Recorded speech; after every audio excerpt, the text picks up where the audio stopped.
นบก่อนชุโอเคแต่เก่าเริ่มมีตู้เย็นน้องเฮ็ดได้ไดไปไว้ตู้เขาบ่ไปฝากไว้ตู้เขาโพค่อยตู้เขาเดี๋ยวโอเคมาเด้อโดยเป็นเงินของขอบใจละลายเด้อในฝ่ายทางสหรัฐอเมริกาที่ว่าช่วยเหลือน้องมาตลอดขอให้อยู่ดีมีแห้งให้ร่ำให้รวยให้สุขให้มั่นปรารถนา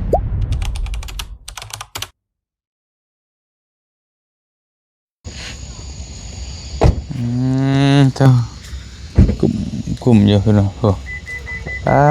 เจ้าสาวเฮ็ดหยังผู้สาวยิ้มหวานแท้ผู้บ่าวมาหาเฮ็ดหยังผู้สาวยิ้มหวานเนาะผู้บ่าวมาหา2คนเลยมื้อนี้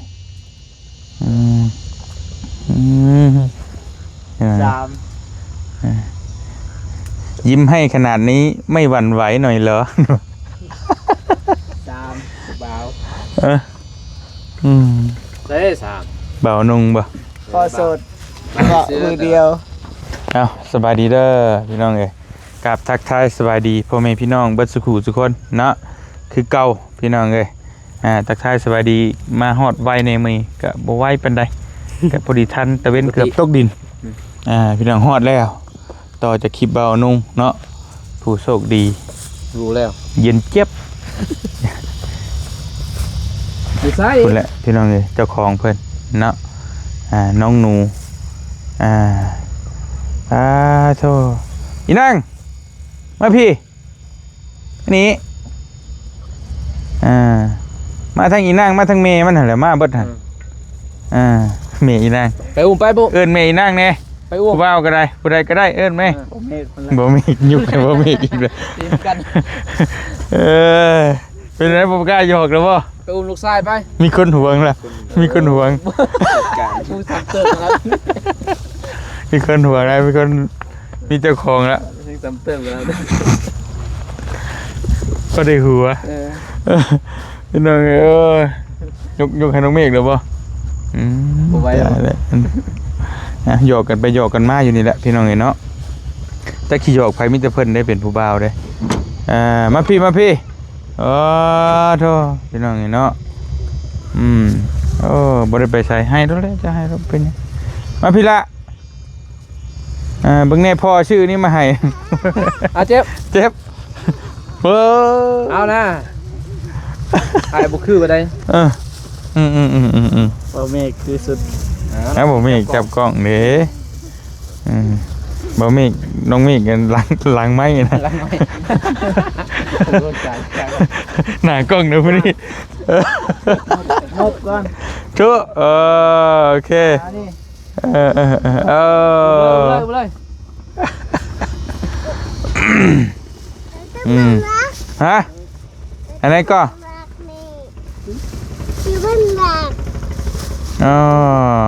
คือผมแดงผมยังย่อมผมไม่ป่ะเบียธรรมดาย่องแต่ปีใหม่พวกเนาะต้องใส่กรุ๊ปเลยตลอดปิดความลับธรรมดาเด้อพี่น้องเลยบ่ธรรมดาบ่หวั่นไหวแน่บ่เบิ่งยังงามกว่าผู้ชายอีกได้หั่นเจ็บ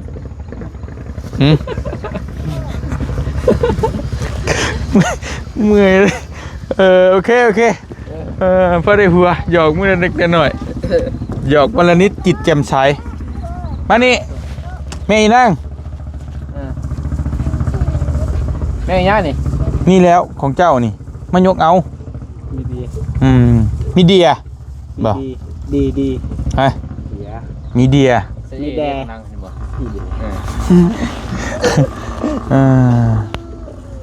อยากได้อยู่บ่ตู้เย็นฮะ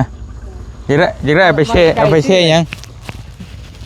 จะไปแช่ยังเอาว่าถามไปดีจริงจังได้นี่มันจำเป็นยังกับน้องใช้ของกินของอยากบ่แต่เก่าเริ่มมีตู้เย็นน้องเฮ็ดได้ไดไปไว้ตู้เขาบ่ไปฝากไว้ตู้เขาพูบางเทื่อก็บ่ได้ซื้อบ่ได้ซื้อของสดนะแล้วขอไปฝากไว้น้ำเขาพุ่นติไปฝากเพิ่นปะบ่ เคยมีอยู่ว่าเขารักปาดกินเขาจะมาเอาซีนไปเอาซื้อซีนหมูไปฝากไว้เพิ่นรักหยอกคิดได้เพิ่นเพิ่นรักแหกปาดปิ่งไม่นึงเห็นดิไอ้ไหนว่าอันไหนจังน้อยจังไปใช่เกาะไปหาพ่อตู้ไปบ่ เอาพอไปหายังพ่อตู้พ่อมาแล้วนี่หยอกเป็นคนอ่อนไปแหละพี่น้องไม่ได้ว่าอะไรได้แต่แก้อย่างเดียวเลยพุ่นแก้ห่อนแท้ลงมาแก้แล้วก็ลงมาเลยอันนี้แหละโอ้ยคอยเฮ็ดก็เฮ้ยรถกันพังแน่เมนบ่ใช่คอยแน่เห็นว่ากะหูอยู่รอกเห็นว่าเด็กโซ่ผู้สาวก็หูอยู่รอกไอ้รถไอ้ละไปไว้ไปเจ้าไปเอาไปอันนี้ไปไว้ก่อนเดี๋ยวให้แม่ตัวมันยกกับตู้เย็นนี่พี่น้องไงนี่แหละที่ไอ้ว่าหมู่บ้านนี่แหละผัวไม่ให้มือนั้นน้องเมฆกับพัดลมมาให้ได้แฟนใหม่นี่แฟนใหม่นี่ผัวเลยผัวเลยตัวนี้ใหญ่กว่าตัวนี้เวลาฮ้อนๆก็รีบเข้าตู้เย็นคือจิบบ่ฮ้อนอยู่พี่เนาะถามว่าอันนี้มันก็จำเป็นมันก็จำเป็นอยู่พี่น้องแต่ว่าพวกพัดลมเนี่ยเฮาบ่ได้ใช้ระยะมันฮ้อนเดือน2เดือนนั่นแหละช่วงที่บ่เตียงลงมาช่วงนึงฮะช่วงเดือนเมษาแต่ว่านี่มันก็สิเย็นหรือบ่เย็นเฮาก็ต้องแช่ตลอดนะแช่หมูแช่มัดเฮ้ยลงมาโอ้ยไปเตี้ยมาหามโอ้ยเตี้ยเลยล้อออกเลยตัวนี้ฮะออกเลยก็ได้เดี๋ยวน้ำบ่เพราะว่าเดี๋ยวพอไปพูดน้ำมันเสียออกเนี่ยว้าวไอ้บริธามได้บ่น้องมักสียังบ่มักอยู่บ่เสียมแต่ว่าบ่มักไอ้ให้แก้เชื่อทิมบ่มักใส่ยังสีดำนะยังโอเคอยู่เป๊ะเลยเราเป็นใส่เสื้อสีดำพอดีเพราะว่าบ่เตียงกับบ่ฮู้ดอกว่าน้องเพิ่นมักสีหยังแต่ว่าคำว่าเรื่องเฮือนแม่นอยู่ละสีเละๆอ่ำๆไปนั่นแต่ว่าตู้เย็นบ่มีนะมันมีแต่สีเท่าๆกับสีนี่แต่สีเท่านะเฮาก็มันความรู้สึกบ่เตียงว่ามันคือ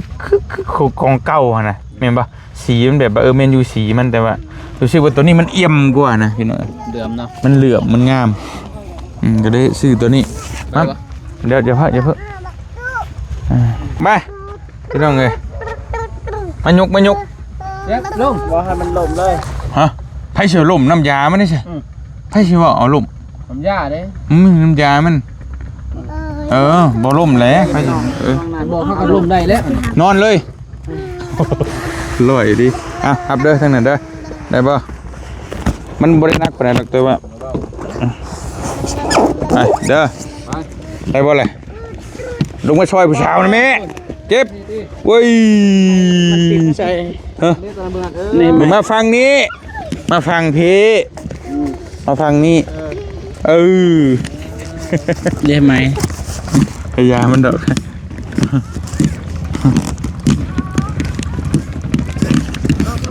ค่อยตูงเขาได้อยู่ได้อยู่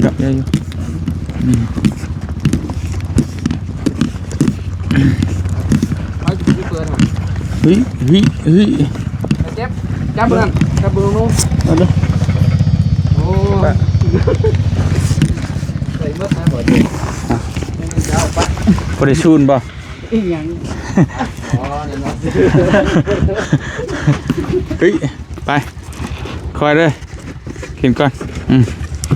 คอยไม่คอยปูไปเดี๋ยวโอเคคอยเด้อ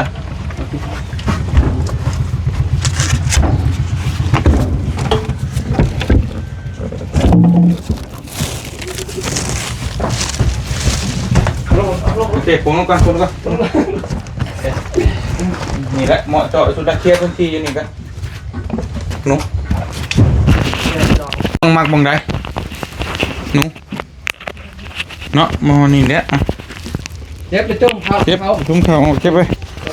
ตายกระบาดเลย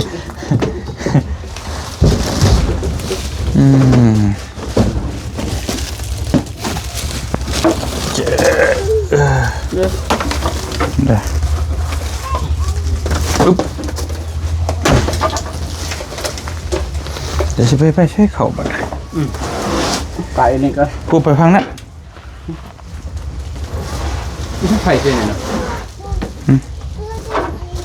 ยี่ห้อมันนี่ ที่มีแซงซีแต่ไข่ก็ นี่ถุง เนี่ย มรดกบ่เอาไว้ก่อนมรดกตกทอดบ่มาค่อยตูดมาค่อยตูดค่อยตอดมา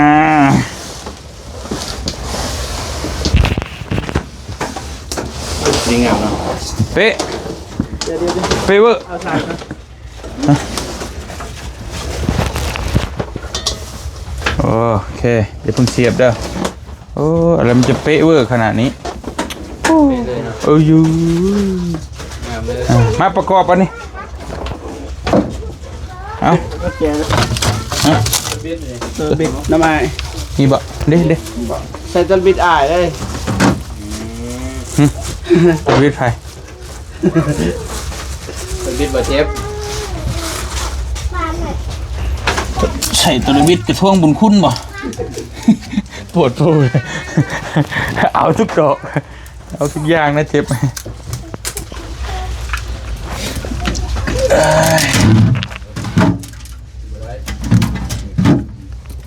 ไก่เนี่ย ฮะ แทนเงินกับยาและธรรมศาสตร์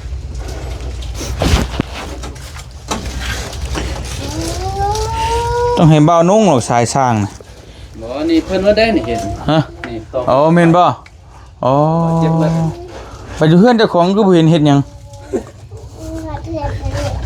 ขายกันโอ้ยให้บอกแล้วนี่มาใส่มา มาน็อต น็อตมาใส่ อยู่ไหนวะอยู่ไหน เด้ตัวนี้บ่ อยู่หาง โอเมนตี นั่นนะกันบ่ได้ออกออกใส่น่ะเดี๋ยวนี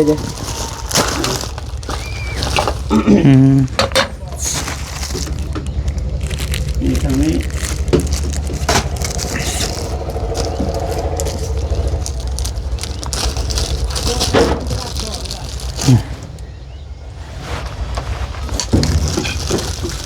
เหมือนตัวนี้เต้นี่ตัวนี้ว่ะ บ่บ่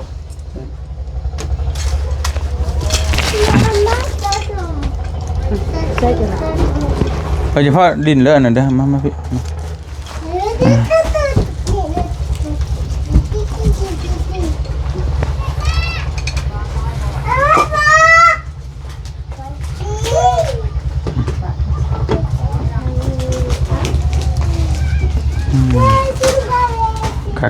คักในเรื่องได้ราวเอ้า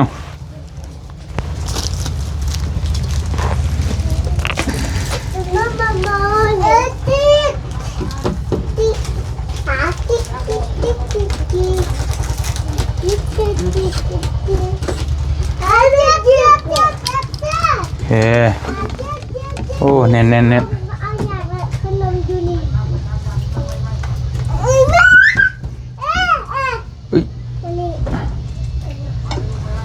โอเคเอาบอกแม่พี่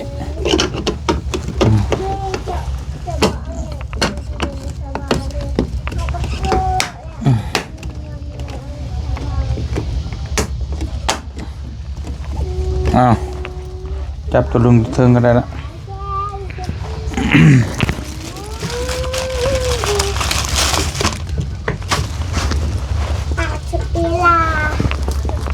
เลือดร้อนนะ มาเลยมาเทมาให้นั่นชอบตัวลุมชุดก็ได้ละ เ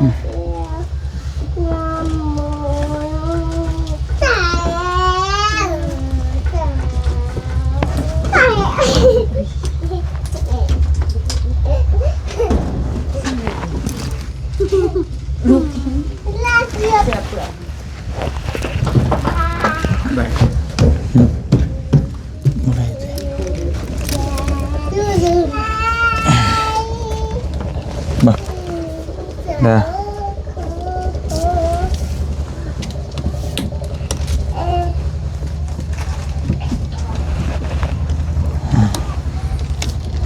เปี๊ยะบื้องามพี่น้องอันนี้มันถุงยางมันทั้งนอกออกอีชั้นเป็นยังตายหันละกันเปื้อนบ้าแล้วจังไงได้เฮ็ดร็อกอันนั้นนะว่าเป็นยัง หลอกคนนี้ ล็อกนี่บ่ ตัวนี้ปาดนี่นะ แล้วจังปาดพอดีถูไปถูมามันก็ได้อยู่ดอกนี่เป็นเนี่ยนี่มันฝืดอันนี้สิเปิดดูมันคือบ่อย่างนี้เนาะ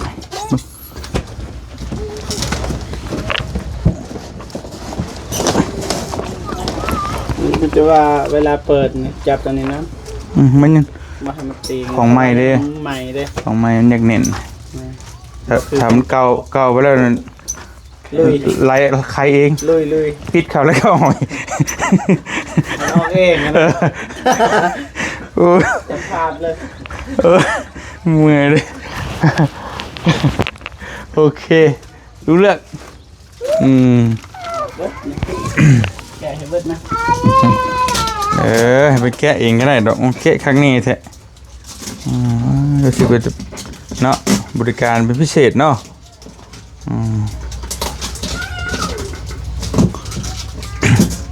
มีแต่ประมาณสัก 7-8 โมงก็ได้เด้อน้องจังเสียบเด้อเพราะให้อันนี้มันนิ่งก่อนเฮาบ่ให้เคลื่อนย้ายไปใส่แล้วจังเสียบเพราะเขาว่าให้ตอนระหว่างเฮาเคลื่อนย้ายนี่ตู้เย็นนี่ประมาณ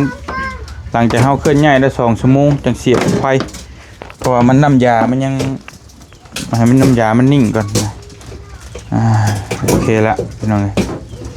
งามอยู่บ่แท้สีดำจะงามบ่งามเลยสื่อมาเลยพี่น้องเอ้ยเนาะสำหรับเอาเตียงว่ามันรู้สึกว่ามันแบบสีมันแบบมันรู้สึกว่ามันเงามันงามดีสีเทารู้สึกมันจืดๆจะแนมหุก็เลยซื้อมาให้น้องเพิ่นครบบานนี่พี่น้องเลยน้ำในฟืนไฟตู้เย็นใหม่พัดลมใหม่แฟนใหม่นั่นนี่แฟนใหม่อันนี้บ่แฟนใหม่อันนี้แฟนใหม่อันนี้ผัวใหม่แต่ก็เวลาน้องเพิ่นยกอย่างว่าไปให้ไปสวนเนาะได้กบได้เขียดมาบ่ได้เฮ็ดกินเนี่ยก็ป้าสบายปกติเนี่ยได้หมูได้ไงฮะโอเคพุ่นน้องมีพุ่นรุ่นนี้เป็นรุ่นเดียวที่บ่เตียงเคยซื้อตู้เย็นมามีกระเจล็อกพร้อมเปิดบ่ได้พี่น้องคนที่รักเข้าเฮือนได้ก็ย้ายแต่เปิดประตูเปิดตู้เย็นบ่ได้มันต้องทุบตู้เย็นคักดีล็อกไว้เจ็บล็อกทางใดนะ เปิดใส่นะโอ้บ่แม่ใส่แล้ว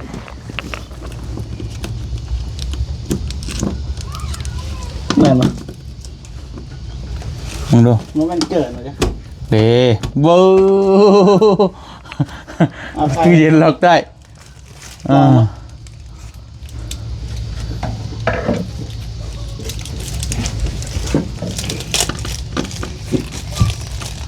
หมุนกลับขึ้น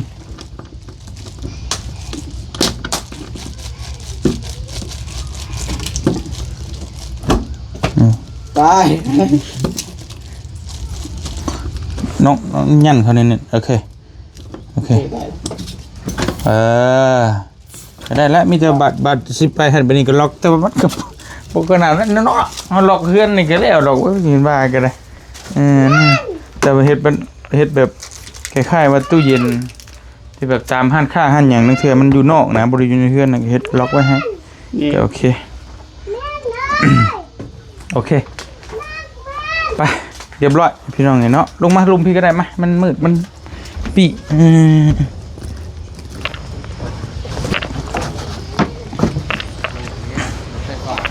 ฮะ ซื้อตั้ม ตามไผ สาว เฮ้อ ลูกสาวอยู่อ่ะ อ้าว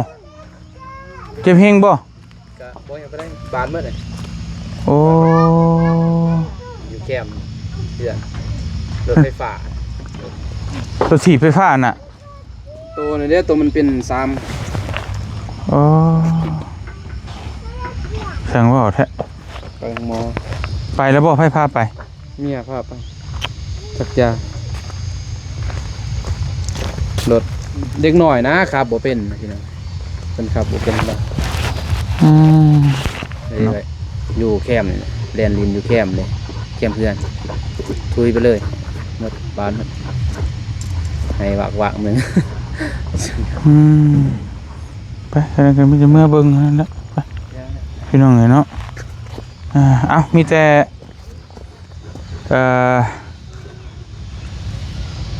เงินที่ซื้อตู้เย็นมามื้อนี้ก็เป็นเงินของแม่เพิ่นอยู่ต่างประเทศเด้อเพิ่นก็เคยช่วยน้องอยู่พี่น้องเนาะเพิ่นฝากเงินมานั่น200พี่น้อง200 ดอลมันก็ได้อยู่4 ล้านนิดๆนี่แหละพอดีบ่เตียงซื้ออันนี้3 ล้าน 5ตู้เย็นก็ยังเหลืออยู่1 2 3 4 5 6ยังเหลือเงินอยู่650,000ก็สิมอบไปให้น้องเบิดเลยเนาะเอาโดยเป็นเงินของใช้รูปบ่โอเคเป็นเงินของแม่คำฝ้ายเนาะเพิ่นอยู่ต่างประเทศพุ่นแหละฝากให้น้องนบมือขอบบุญขอบคุณเพิ่นนี่เด้อจับใช้มือก็ได้ ขอบอกขอบใจหลายๆเด้อแม่ฝ่ายทางสหรัฐอเมริกาที่ว่าช่วยเหลือน้องมาตลอดขอให้อยู่ดีมีแห้งให้ร่ำให้รวยให้สุขให้มานปรารถนาสิ่งใดขอให้ได้สิ่งนั้นไปฮอดจะได้ถึงโน่นให้ได้เงินหมื่นตื่นให้ได้เงินแสนยุมันขวัญยืนเด้อสาธุเนาะหมกขอบใจหลายๆพี่น้องเนาะทั้งแม่เพิ่นนี่แหละมีแต่